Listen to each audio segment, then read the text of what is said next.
Selamat berjumpa kembali saudara-saudara sekalian, saya Paul dan ini istri saya Santi. Kami mau mengajak saudara sekalian untuk datang kepada Tuhan dan beribadah kepada-Nya. Lagu pertama yang akan kami nyanyikan adalah Bersama Malaikat di Sorga.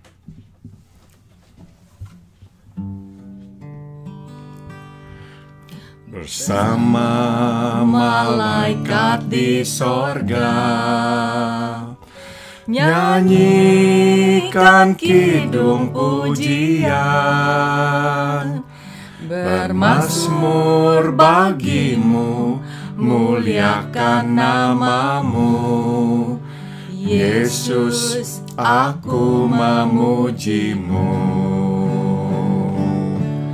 Tanganku ku naikkan padamu, masuk dalam hadiratmu. Rasakan kasih-Mu, ku jadi milik-Mu. Yesus, aku menyembah-Mu. Hosana, Hosana, aku memuji-Mu. Haleluya, haleluya, aku menyembah-Mu. Bersama malaikat di sorga, nyanyikan kidung pujian, bermazmur bagimu, muliakan namamu. Yesus, aku memuji-Mu. Tanganku ku naikkan padamu, masuk dalam hadirat-Mu. Rasakan kasih-Mu, ku jadi milik-Mu. Yesus, aku menyembah-Mu. Hosana, Hosana, aku memuji-Mu. Haleluya, haleluya, aku menyembah-Mu. Hosana, Hosana, aku memuji-Mu. Haleluya, haleluya, aku menyembah-Mu.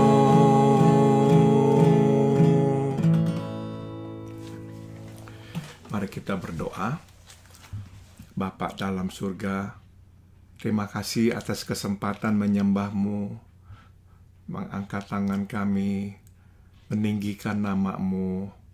Bapa dalam surga, kami percaya dan kami tahu sewaktu kami menyembah-Mu, para malaikat di sorga juga turut menyembah-Mu. Bapa, biarlah seumur hidup kami, bukan saja Engkau yang kami sembah, tapi biarlah ya Tuhan, orang pun melihat bahwa kami adalah penyembah Allah yang benar, Tuhan kami Yesus Kristus, supaya mereka pun bisa dibawa ke hadirat-Mu untuk turut menyembah-Mu, Allah yang benar. Bapa, kami hendak membaca firman-Mu, merenungkan bagian dari firman-Mu. Berbicaralah kepada kami, kami siap mendengarkan. Dalam nama Tuhan Yesus, kami berdoa. Amin.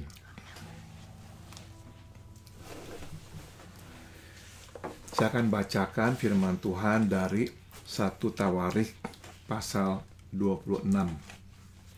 Obed Edom mempunyai anak-anak, yakni Semaya, anak sulung, Yosabat, anak yang kedua, Yoah, anak yang ketiga, Sakar, anak yang keempat, Natanael, anak yang kelima. Ayat 5, Amil anak yang ke-6, Isakar anak yang ke-7, dan Pelutai anak yang ke-8. Sebab Allah telah memberkati dia. Ayat ke-6, bagi Semaya anak Obed Edom itu lahir anak-anak.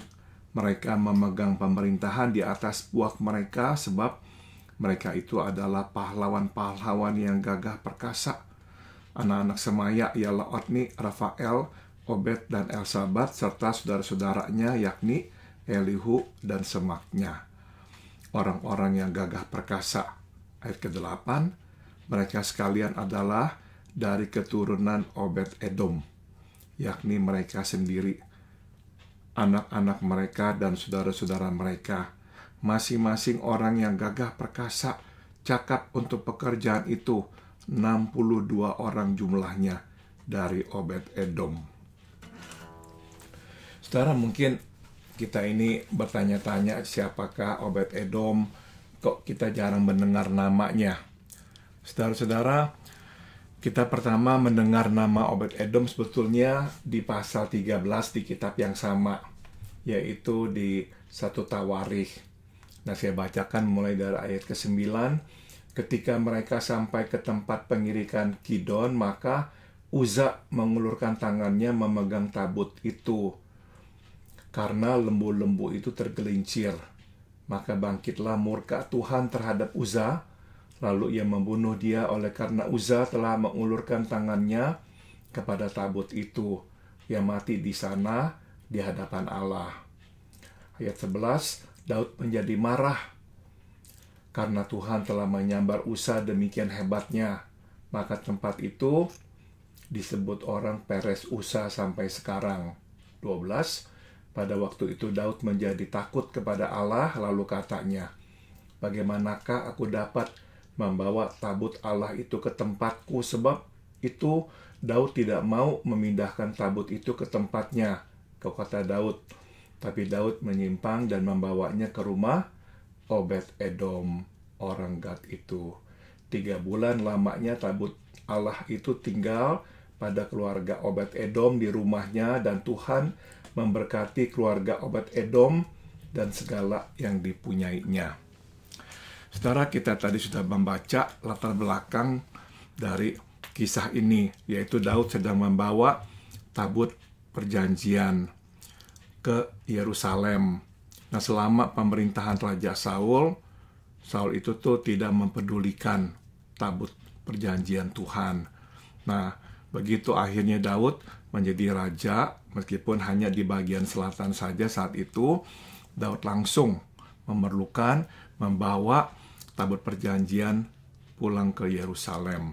Nah, dalam perjalanan itu, rupanya pedati itu agak miring karena lembunya itu bergerak atau apa, sehingga seseorang yang ada di dekat situ langsung memegang tabut, menjaganya jangan sampai jatuh. Tapi Tuhan marah karena tabut itu hanya boleh dipegang oleh orang-orang Lewi, oleh pelayan-pelayan Tuhan. Nah, karena itu Daud tidak mau membawa tabut itu ke Yerusalem. Daud kemudian menitipkannya di rumah Obed Edom. Dan firman Tuhan berkata, selama 3 bulan tabut itu ada di dalam rumahnya Obed Edom, dan selama itu pula lah berkat Tuhan dicurahkan atas Obed Edom dan keluarganya. Saudara-saudara, mungkin buat kita ini cerita memang sepertinya susah kita terima ya, mengapakah Tuhan marah ya kepada Uza yang mencoba untuk memegang, menjaga jangan sampai tabut itu jatuh. Tapi saudara, Tuhan nggak kompromi ya dengan kekudusannya. Sangat nggak kompromi dengan kekudusannya. Ini pelajaran pertama yang bisa kita petik, saudara. Kalau kita ini main-main dengan kekudusan Tuhan, Tuhan marah. Nah, itu sebabnya Tuhan begitu marah kepada Uza karena kok dia itu melewati batas, memegang tabut perjanjian. Nah, akhirnya Tuhan mencabut nyawanya.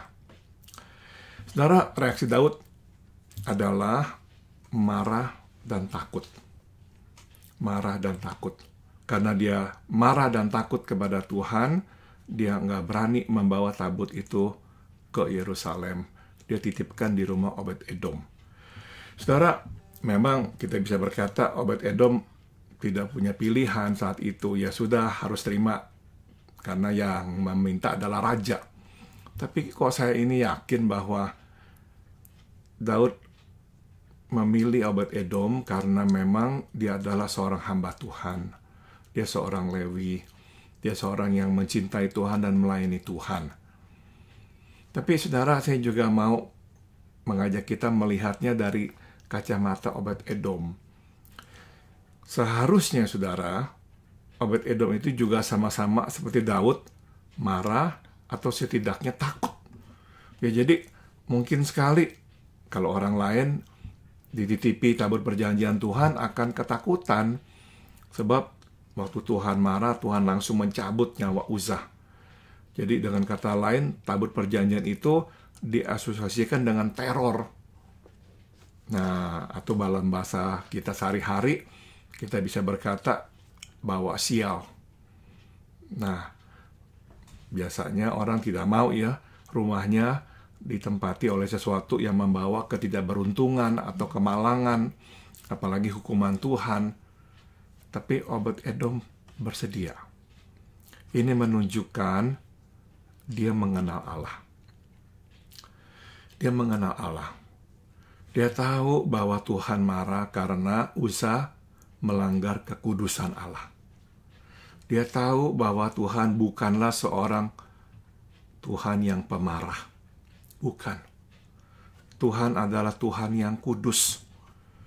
Nah, Daud karena saat itu ya mungkin dia emosi, dia melihat Tuhan itu hanya dari kacamata marah. Sedangkan Obed-Edom tidak. Dia tahu Tuhan itu bukanlah Allah yang pemarah, melainkan Allah yang kudus. Dan karena kudus, Allah menjaga kekudusannya dan hukum orang yang melanggar kekudusannya. Nah, jadi di sini kita bisa belajar lagi satu pelajaran yang lain, bahwa penting kita mengenal Tuhan secara tepat. Kadang karena peristiwa atau hal-hal yang kita alami dalam hidup kita ini marah kepada Tuhan atau ketakutan kepada Tuhan. Tuhan tidak mau menjadi Allah yang diperlakukan seperti itu. Dia itu adalah Bapa kita. Dia mau kita mengenalnya dengan tepat. Dia mau kita mengenalnya sebagai Allah yang menyayangi kita. Tapi juga sebagai Allah yang kudus. Dan sebagai Allah yang kudus, dia bisa menghukum kita. Tapi dia bukanlah Allah yang mencari-cari kesalahan. Dan dia bukanlah Allah yang penuh dengan amuk amarah. Bukan. Obed-Edom mengerti dengan jelas siapakah Tuhan Allah. Maka dia menerima tugas menjaga tabut perjanjian di rumahnya. Dan, firman Tuhan berkata, Tuhan memberkati Obed-Edom.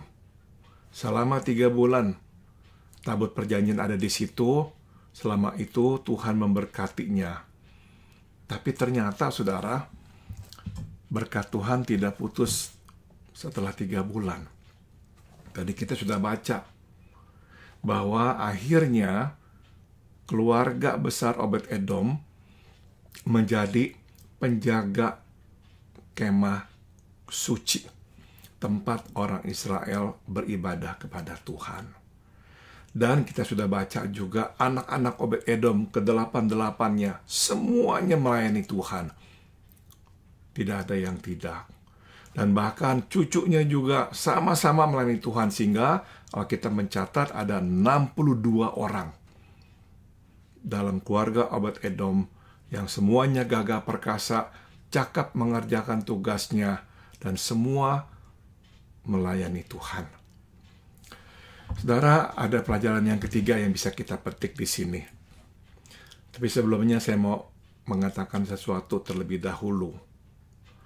Tidak ada jaminan kalau kita mencintai Tuhan dan melayani Tuhan, maka pasti anak-anak kita akan mencintai Tuhan dan melayani Tuhan. Saya ingin kita ini mengerti ya, bahwa inilah kehidupan. Kita tidak selalu bisa memastikan iman anak-anak kita. Kita hanya bisa berdoa bagi anak-anak kita. Kita hanya bisa menanamkan benih iman pada anak-anak kita.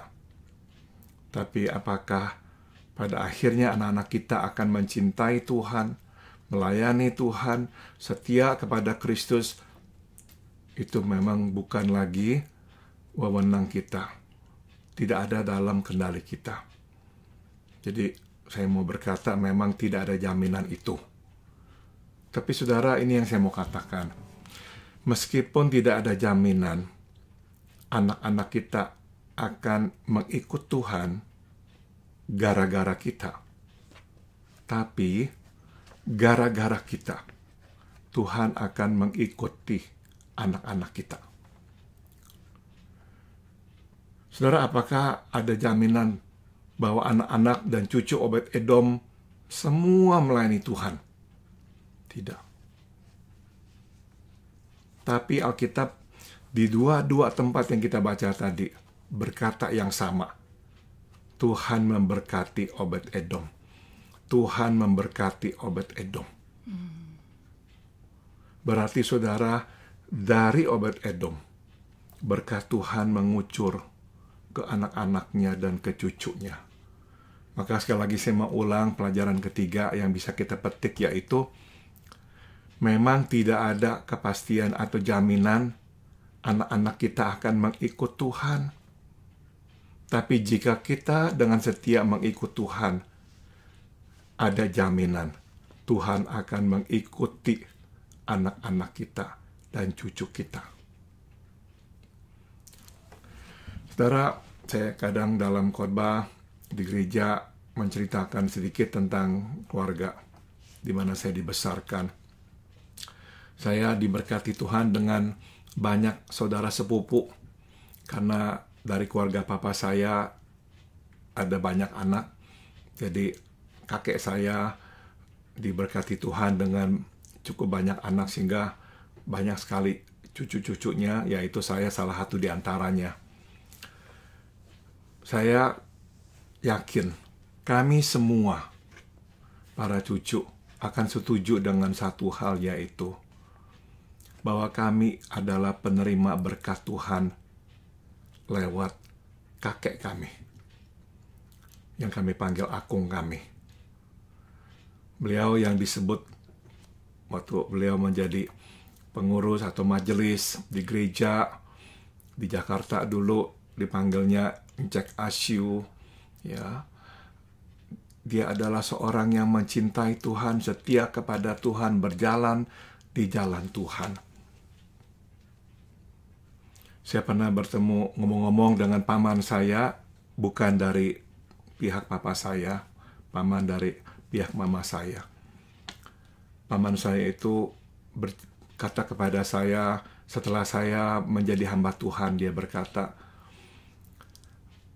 kakek kamu suka bicara sama saya dulu. Dia berkata, dia ingin sekali, dia rindu sekali salah satu anaknya menjadi hamba Tuhan.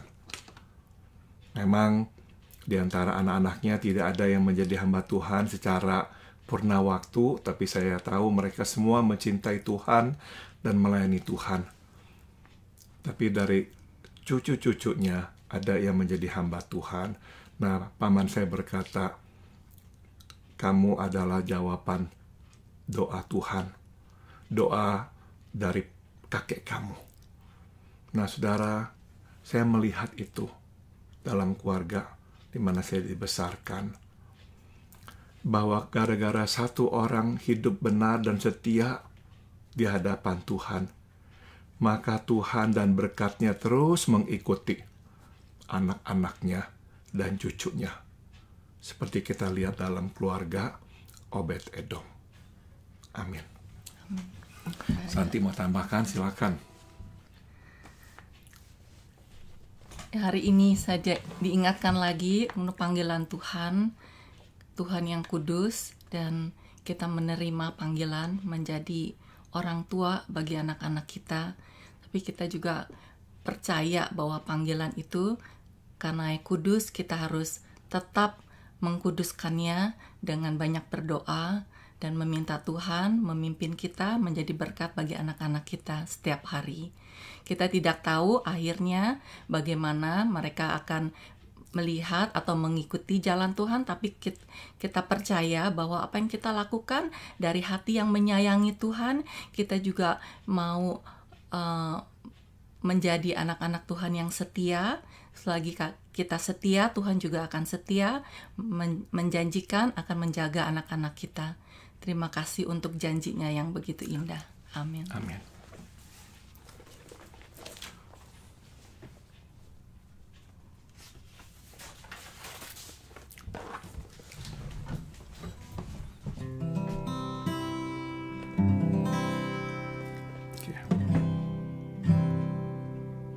Dan bebanmu dilenyapkan oleh urapan, dan bebanmu dilenyapkan oleh urapan. Oh, datanglah pengurapan, penuhiku sekarang. Ku sembah Kau, Yesus Tuhan, Raja segala raja. Ku terima urapan-Mu, penuhiku. Ku terima urapan-Mu sekarang. Terima kasih, oh Yesusku, karena kuasa urapan-Mu. Ku sembah Kau, Yesus Tuhan, Raja segala raja. Dan kuk itu dilenyapkan oleh urapan, dan kuk itu dilenyapkan oleh urapan. Oh, datanglah pengurapan, penuhiku sekarang. Ku sembah Kau, Yesus Tuhan, Raja segala raja. Ku terima urapan-Mu, penuhiku. Ku terima urapan-Mu sekarang. Terima kasih, oh Yesusku, karena kuasa urapan-Mu. Ku sembah Kau, Yesus Tuhan, Raja segala raja. Ku terima urapan-Mu, penuhiku. Ku terima urapan-Mu sekarang.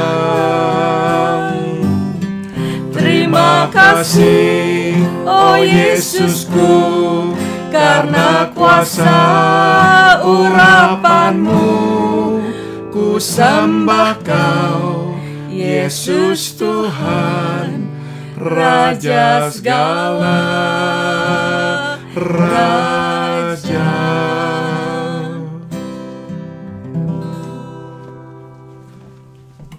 Santi akan sekarang berdoa. Bapa di dalam surga, hati kami sungguh bersyukur bahwa Engkau menerima kami sebagaimana adanya.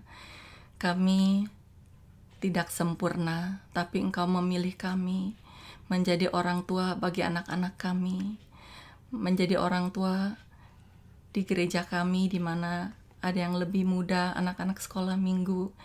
Dimanapun kami berada, kami mau mempersembahkan hidup kami. Tuhan Yesus, Engkau yang memanggil kami, Engkau juga yang akan menguatkan kami, melakukan semua yang Engkau ingin kami lakukan dengan setia, sampai akhirnya kami melihat Engkau kembali. Tuhan, biarlah satu hal yang anak-anak kami melihat dari kami adalah kesetiaan. Ya Tuhan, supaya mereka juga bisa setia di dalam penjalanin hidup menjadi orang Kristen sampai akhirnya. Terima kasih ya Tuhan untuk semua ini. Di dalam nama Tuhan Yesus kami sudah berdoa dan mengucap syukur. Amin. Amin. Sampai jumpa kembali saudara-saudara.